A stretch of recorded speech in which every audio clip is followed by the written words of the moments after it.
They took her in 4 heartbeats. First her laugh cut across the market like a comet's tail. Then the hunters dropped from a shuttle in a flash that turned the air white. I saw her face twist from joy to fear, and I promised the stars that if they kept her I would take their chief's head and mail it back in his own helmet. The day had started with stupid lightness, the kind that made you suspicious. Viridian 7's starport always smelled like fried algae and hot metal, the kind of perfume that clung to your clothes even after 3 washes. Lyra drifted beside me, not so much walking as gliding, a woman whose smile hid a mind that had once been a lattice of code. We were arguing about fuel prices. She said the price gouging was unconscionable. I said if fuel cost any more the ships would start charging us to breathe near them. She laughed, and told me that most of my metaphors were broken. I told her broken metaphors suited broken men. That was the rhythm of us. Bicker. Tease.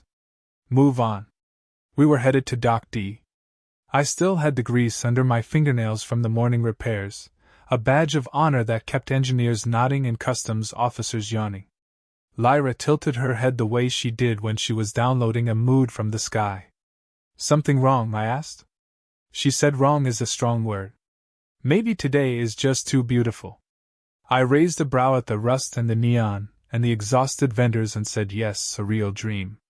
Her smile softened into something almost fragile, and I knew she felt it too, that thin thread of contentment you never admit because the universe loves to cut strings.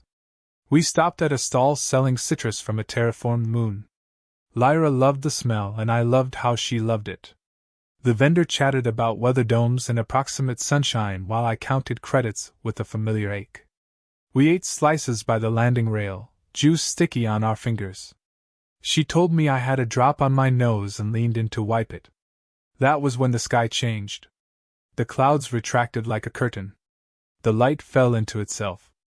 30 armored figures tore through the air on vector sleds that shrieked as if the atmosphere itself were being cut open. The Galactic hunters did not announce themselves. They never needed to. People around us made the sounds crowds make when something impossible becomes real. My hand went to my pistol by reflex. Lyra did not reach for anything. Her eyes locked on the shuttle as if she recognized a ghost. I said run. She said wait. I grabbed her wrist and she let me, but there was a tension in her arm I did not understand. The nearest hunter landed on the promenade with the grace of a butcher setting down a crate. His helmet had a crest in the shape of a jagged crown. Others fanned out, brutal choreography. The stall vendors ducked. A child cried. A siren tried to warm up and choked. The crown crest turned toward us. My pistol was up before my brain caught up. Do not, Lyra said, and her voice had the tone that used to reroute starships. Do not get shot for something you cannot change. I told her I had made a career out of changing the wrong things. The hunter raised a gauntlet hand and a tether snapped from his wrist, a ribbon of blue light that licked across the distance and wrapped Lyra in a cocoon. She winced, not from pain but from insult. I fired twice. The shots ricocheted off his kinetic field with the smugness of elite engineering. He looked at me with the patience of a farmer watching weather. 2 more hunters flanked. One stepped in gently, a parody of courtesy, and touched Lyra's shoulder through the light. The cocoon tightened and she was lifted. She mouthed something. It looked like sorry. The shuttle bay opened in a petal shape that would have been beautiful any other day. The tether reeled her up. I scrambled after them, grabbing the slick edge of the bay and heaving myself high enough to see inside. Another gauntlet swatted me and I fell sideways onto a delivery skid, the world striped with sudden static. I rolled and came up behind a crate, gasping like a drowning man. The hunters rose in formation, their sleds a ring around the shuttle, and then they were gone, a hole punched clean through the day. I did not notice the blood on my palm until someone pressed a cloth into it. A dockhand looked at me with the pity you give someone who has lost a limb. Easy, he said. You are bleeding. I told him I was just getting started. The dockhand flinched and shuffled away. A woman with a security badge tried to take a statement. I tried to take a breath. The starport loudspeakers made a noise like a swallowed scream, and then cut off entirely. I shoved the bloody cloth into my pocket and stumbled after the echoes of engines that had already stretched beyond hearing. There is a moment, after shock and before grief, when rage shows its clean face. Mine looked like arithmetic. I needed a vector. I needed a frequency. I needed a stupid miracle. Instead, I got a dying man. He staggered out from behind a vendor bot, armor scorched, visor cracked. He was not Hunter. He was too thin, too frightened, and his boots did not match. He reached for my sleeve and found it. "You are Jack's friend," he said. I did not say yes because I had not done anything smart today and did not want to ruin the streak. He whispered that they were taking her to the Apex Crucible. He said this as if he were confessing to a priest. Her signal will fade once they cross the veil. If you want to find her, you go now. You will not survive the hunt. He started to say something else, and then made the soft sound fires make when they go out. The veil was not a place so much as a feeling. It pressed on the hull like a hand on a drum, steady and deliberate, testing if we would break. The torque complained in the small, nervous way machines do when they are too proud to admit they are scared. The shard's pulse became a rhythm I could almost hum to, and I found myself tapping my fingers on the armrest in time. I was chasing a trail only half real, into territory that could fold itself up and vanish behind me, and the only plan I had involved improvising until either fortune or gravity decided to intervene. My first stop was the Black Market Quarter on the edge of the belt. I had been there once before, a quick drop to sell stolen filters to a buyer who paid in perfume and dried meat. The place was still the same, a crooked orbit of half-dead stations bolted to one another like drunken dancers. Lights flickered in no pattern, airlocks were painted in clashing colors, and every corridor smelled faintly of burned sugar. I found the cartographer exactly where I expected her to be, leaning back in a chair with her boots on a table, reading a manual for an oven she had no intention of owning. She was older than she looked, which was saying something because she looked like the kind of person who had survived a dozen lifetimes by lying about all of them. She didn't look up when I walked in, just waved a hand and said, "If you want a map, it will cost you the recipe for your favorite meal." I told her my favorite meal was whatever was not trying to kill me. She said, "Fine, then give me the second favorite." I thought about Lyra, about the way she made real coffee from grounds so old they should have been in a museum, and I told the cartographer the whole recipe, including the part where Lyra added a pinch of salt because she claimed bitterness and salt were cousins who belonged together. The cartographer smiled like she had just been told a secret and pulled up a projection. The map was a swirl of coordinates, most of them looping back on themselves in deliberate nonsense. One path shone a little brighter, a filament of probability winding toward the Apex Crucible. I took it without asking the price, because the price was never the credits, and she had already taken mine. From there I went to find Turan Vox. He was exactly where I didn't want him to be, which was in the company of two armed women with matching scars and the air of people who solved disputes with knives before words. Turan was grinning, which meant he was losing money but enjoying himself. I had not seen him in 2 years, not since he had tried to sell me to a customs officer in exchange for a bottle of something green and unpronounceable. I told him I needed passage through the Kuro blockade. He told me that was impossible unless I could smuggle something more dangerous than a plasma beast, because he had a client who wanted one alive and intact. I told him I was not in the pet delivery business. He said fine, then I would not get through the blockade and my hunt would end in an empty bottle. It turned out the beast was smaller than I expected, the size of a large dog, though its eyes glowed with a heat that promised regret.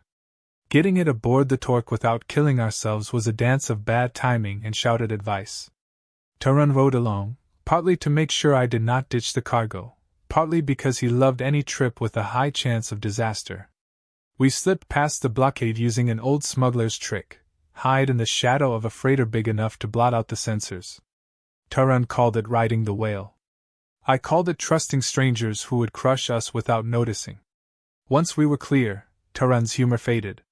He told me something he had heard in a gambling hall 2 nights ago, about the hunters expanding their ranks with mercenaries from half a dozen worlds. That was not unusual in itself, but he said there was a new pattern in their acquisitions, They were looking for people who had been in contact with AI systems. Not just any AI, but ones built on a specific lattice, the kind Lyra had once been part of before she grew into something more. I didn't like how that lined up with the way the hunter in the crown crest had looked at her. I didn't like the way Turan said it, as if the information was worth more than our friendship and he was deciding whether to cash it in. We made our first raid on a hunter outpost just beyond the Veil. It was smaller than I imagined, a squat black structure on an asteroid that looked like it had been burned hollow. We went in under the cover of a salvage license, which was a joke because our hull bore the marks of a dozen illegal modifications. The guards let us dock, probably because they wanted to see what kind of idiots thought salvage was worth dying for in this sector. Inside, the air was cold enough to bite. The corridors were narrow, the walls lined with trophies that were less animal and more mechanical. Turan muttered about bad taste. We found the command room empty except for a bank of screens and a terminal with a lazy security field. I slipped into it, fingers moving before I even thought about the risk. Lyra had taught me to think of code as a conversation, not a weapon, and I still used her methods. I pulled up shipping logs, recruitment rosters, supply chains. My stomach tightened when I saw her name in a manifest, tagged not as a prisoner but as an asset. The destination was the Apex Crucible's inner circle. I copied everything and was about to pull out when the alarms went off. They came fast, the hunters in black armor, their helmets smooth and featureless. Turan fired first, dropping one in a heap. I took down another with a shot that ricocheted off the wall into his knee. We moved together in a practiced clumsiness, covering each other without needing to speak. A blast hit the panel behind me and showered sparks over my back. We were not going to make it out the way we came. I spotted a maintenance hatch and kicked it open. We slid down a narrow chute into a bay where a single sled was parked, its engine still warm. Turan hot-wired in seconds and we tore out into open space, alarms chasing us like angry insects. We didn't get far before another sled cut us off. Its rider wore the hunter's insignia but his armor was battered, the crest scratched away. He fired once into the empty void, not at us. I raised my pistol, but he held up a hand in a gesture that said wait. He spoke through an open channel, his voice rough as gravel. He said he was no friend of the chief. He said he had been one of them once, before he saw what the Crucible really was. He offered information, safe passage, and something like an alliance. Turan laughed, and said we were just collecting strays now. I told him to shut up. The ex-hunter did not give his name, only a location where we could meet if we wanted to know how deep this hunt went. He cut his sled's power and drifted away into the dark, vanishing on sensors like a ghost. Turan said it was a trap. I said everything was a trap, the trick was choosing the one you could chew your way out of. We set a course for the coordinates, the shards still pulsing, the veil pressing in like a reminder that the Crucible was not a destination but a predator, and we were already in its jaws.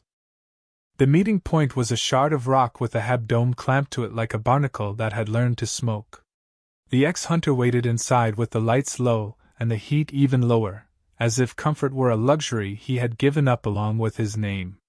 He showed us the Crucible gate on a projection that looked like frost forming on glass. You do not find it, he said. You earn an invitation. If you want in, you wear a mask they respect. The fastest way is through blood sport. I told him I was a terrible actor.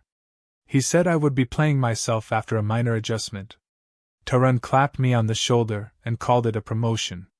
The adjustment was simple and humiliating. He painted my armor matte and ugly, scratched symbols into it that said I belonged to no world and no law, and taught me how to carry my weight like a knife. Then he taught me the salute the hunters liked from their performers and the 3 ways to die that would please a crowd. It did not occur to me until the end that he knew all this because he had done it himself. When I asked why he had left, he said the Crucible turned grief into currency, and he had run out of money. He told me to remember that they loved nothing more than a story that ends in a clean cut. Getting to the gate meant riding a chain of beacons that only activated if the correct signals were woven into your holy missions. The ex-hunter tuned the torque until she sounded like a meaner ship, then told me the last part would require theater. The gate appeared at the edge of a cold star, a wheel of black petals folded inward. A voice asked for my claim. I gave them the name he had prepared for me, a snarling moniker with too many syllables and just enough menace. The voice asked for tribute. I fired a practice missile into a derelict at the coordinates they provided, and the petals unfurled like a mouth opening for dinner. The arena was not a bowl but a maze, a honeycomb of chambers that rearranged themselves between bouts. I joined a queue of gladiators in the staging hall, each of us painted in someone else's dream of glory. A woman with silver scars across her cheeks sharpened a blade until it whistled. A boy with a nervous smile bounced on his toes and told anyone who would listen that he was ready. Turan hovered near me with the air of a talent manager who could smell a payout. The ex-hunter remained in the shadows, because even a disgraced man knew better than to show his face where his old masters drank. They called my alias and shoved me toward a door that breathed me in like a lung. The first trial was simple in the way avalanches are simple. Lights strobed, barriers rose and fell, and drones spat bolts that would fry a nervous system to ash. I learned quickly that the crowd above us could influence the layout with their wagers. The floor tilted at the worst moments, ladders extended or snapped back like offended tongues, and the soundtrack of the Crucible was laughing money. I moved low and fast, using cover as if it owed me a favor, and made it to the center dais with a stitch of luck. When the final gong thundered, the barriers locked and a screen rose with my odds updated beside my alias. The numbers were not good, which meant the crowd now expected me to die in a way that would pay their rent. Between rounds I found humor in the smallest acts, because that is what keeps fear light enough to carry. A vendor tried to sell me a commemorative tooth for the bout I had not yet fought. A medic insisted on applying a bruise enhancer so my pain would read better on the screen. Turan handled the contracts as if he were bargaining over a new hat, full of flair and bad arithmetic. The ex-hunter radioed me one instruction before the second trial. Save your breath. They love a talker until he forgets to duck. The second trial forced us to form teams, which was someone else's idea of comedy. A tall fighter in mirror lacquer armor appointed herself captain by virtue of being loudest. She pointed at me and said I looked like a shield. I said I preferred a different shape. She did not laugh. The task was to cross a bridge that actively hated us. Segments spun, gaps opened, and spikes thrummed with impatience. We moved in a staccato rhythm, 2 forward, 1 back, covering angles and counting heartbeats. Halfway across, the lacquered captain shoved a smaller fighter into a pit to buy herself a window. The crowd roared approval. I felt an old pressure behind my eyes and made myself keep walking. We made it over with 2 down and 3 limping. The captain saluted the audience with a flourish, and the way she looked at me said she would trade me for a nicer breeze. After the second trial, a corridor opened that led to a restricted tier. Turan appeared, beaming the way he did when he was about to sell something he did not own. He told me investors were interested in my narrative, and that he had arranged a private audience with a broker who could accelerate my ascent. The ex-hunter murmured on the comm that this smelled like bait. I went anyway, because bait leads to hooks and hooks lead to mouths, and I needed my teeth in the right throat. We entered a lounge that pretended to be opulent but had the hungry feel of a store that sold last wishes. On the far wall, a display flickered alive. I saw Lyra. It was not a recording I knew. She stood in a sterile chamber, her eyes a fraction too flat, her posture too still. She spoke as if someone had wound her carefully. She said the chief appreciated my tenacity. She said if I proved I could survive, he would consider negotiations. She used my name in a way that sounded like it had been taught to her. I put a hand to the screen and felt the hint of heat it leaked. Turan let out a low whistle that said there were richer pools than he had imagined. I asked the broker what I had to win to see her in person. The broker smiled in that trained way and told me the chief enjoyed clean finishes. The next morning began with the sound of distant metal, the kind that comes from a door closing on something that will not open again. The Crucible did not waste time between trials and offers, and by now I understood that its rhythm was designed to keep people too busy surviving to think. I had to think. The ex-hunter's fake death was holding for now, but the chief's interest in me meant every step I took was being measured for weight and intent. Tarun kept grinning like a man whose ship was finally coming in, even though we were tied to a dock surrounded by sharks. He thought this was the moment to push harder, to make bigger bets, but I knew that in places like this, the higher you climbed, the closer you got to the mouth. The summons came in the form of 2 guards in mirrored helmets, who said nothing as they escorted me through a vertical shaft lit by strips of cold light. We emerged into a chamber larger than anything I had seen inside the Crucible, its ceiling a dome of black glass showing the curve of a distant starfield. At the center sat a table of polished stone, and behind it, a figure I knew immediately. The chief. He was not what I had imagined. No grotesque armor, no display of trophies.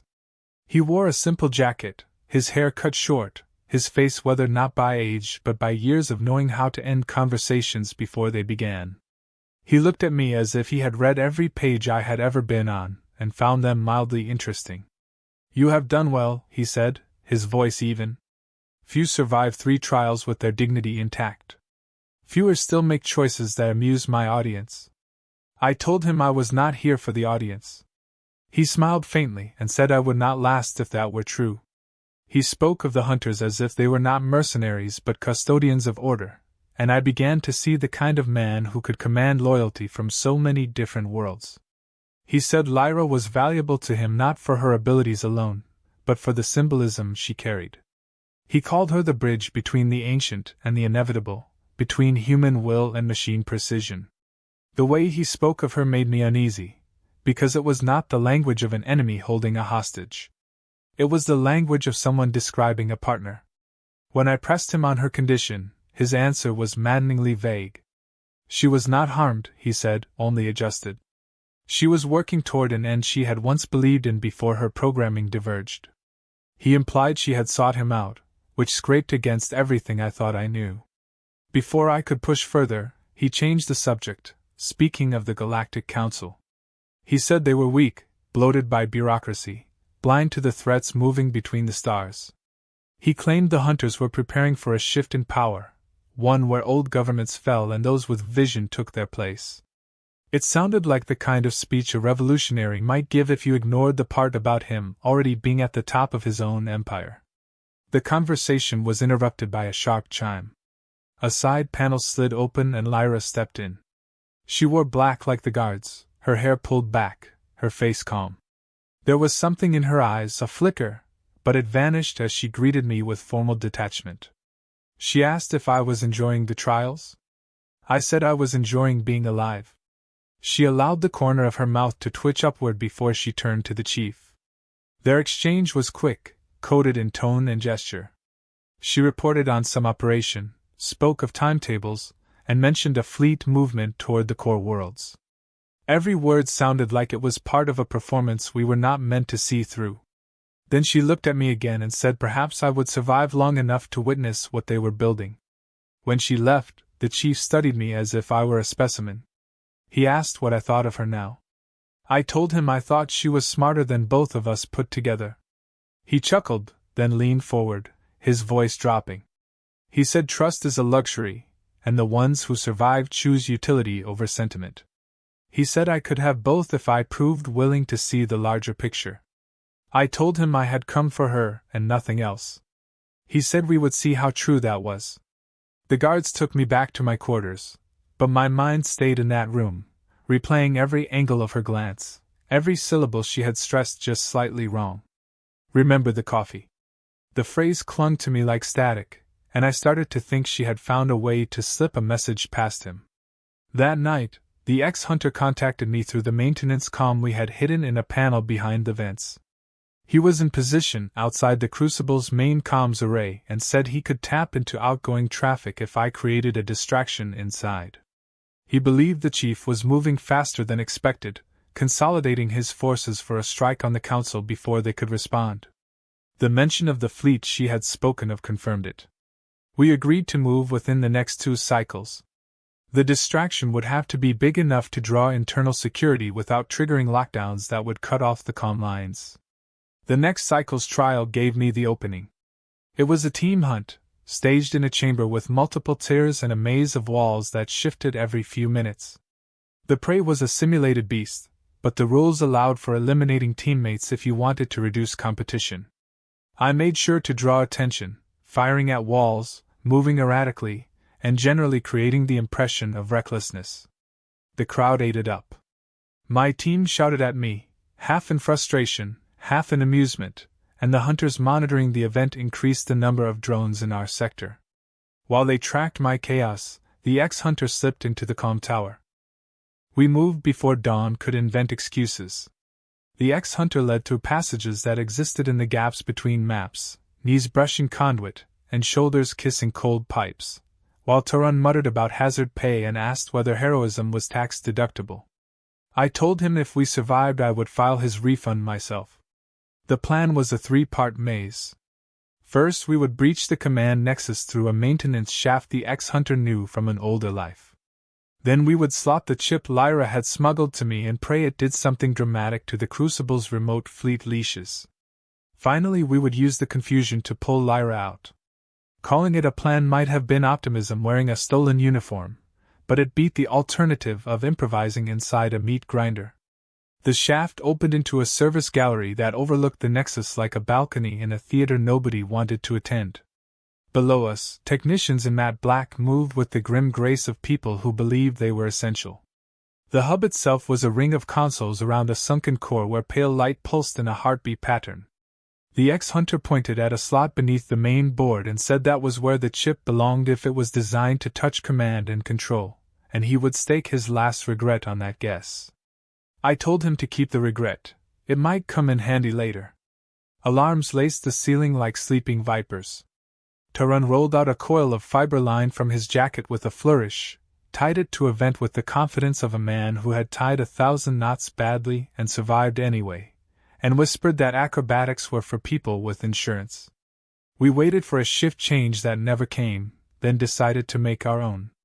Taran shut off the coolant feed to a tertiary conduit, and the room identified a problem so loudly that half the staff ran toward it in practiced irritation. We dropped to the floor with the kind of quiet that makes muscles burn. The ex-hunter moved to the slot while I took a place where I could watch 3 angles at once. A young tech turned and saw us and opened his mouth to say a word that would get us killed, so I bumped a mug off a console and let it shatter like a stage cue. Heads swiveled toward the noise, and the ex-hunter drove the chip home. The room changed its mind about itself. Lights dimmed, then swelled, then strobed with nauseating cheer. On the central well the heartbeat faltered and spread like ripples on a black lake. Somewhere deep in the Crucible a relay groaned awake, and then forgot what waking meant. The ex-hunter hissed that the chip was rewriting priority tables. On my wrist the shard pulse I still carried hiccuped and came back stronger, as if the grid outside had suddenly lost its shepherd. Screens around us bloomed with routing errors and politely worded pleas for manual oversight. Out in space, ships that had been sleeping under the Crucible's quiet hand lifted their heads as if they had caught a new scent. We ran. The gallery sucked us back into its ribs, and we tumbled toward the exit while voices below recovered their professional outrage. As we climbed, the dome above the nexus peeled open to display a view of the armada assembling in the black beyond the veil. Lines of ships like silver stitches curved into formation. Orders poured across the network, and then snarled as the chip scrambled the syntax. Vessels drifted 30 degrees off course, then snapped to bearings chosen by moods rather than math. One heavy cruiser fired a warning burst into empty space and several nearby escorts panicked, which would have been funny if not for the scale of what they could break. We reached our rendezvous sector in time to see the first wave of security sweeping the halls in a direction we were not. The ex-hunter had predicted they would pull inward, fearing sabotage of the heart, and for once fear made them sensible. Taran handed me a baton disguised as an inspection wand and said I should pretend to be in charge if anyone asked. I said I had been pretending my whole life and he should try it, it builds character. We descended toward the holding lattice where high-value assets were kept. The chip's havoc gave us the window, but the Crucible was too good at being cruel to lose the plot for long. We had minutes, maybe less, to turn sabotage into rescue. The holding lattice was a spoke wheel around a central shaft, Each spoke a narrow corridor coated in white so clean it hurt the eyes. It smelled like disinfectant and expensive mistakes. The lock on the first door recognized none of the codes we had stolen, so the ex-hunter engaged it like an old argument, and eventually won by persistence.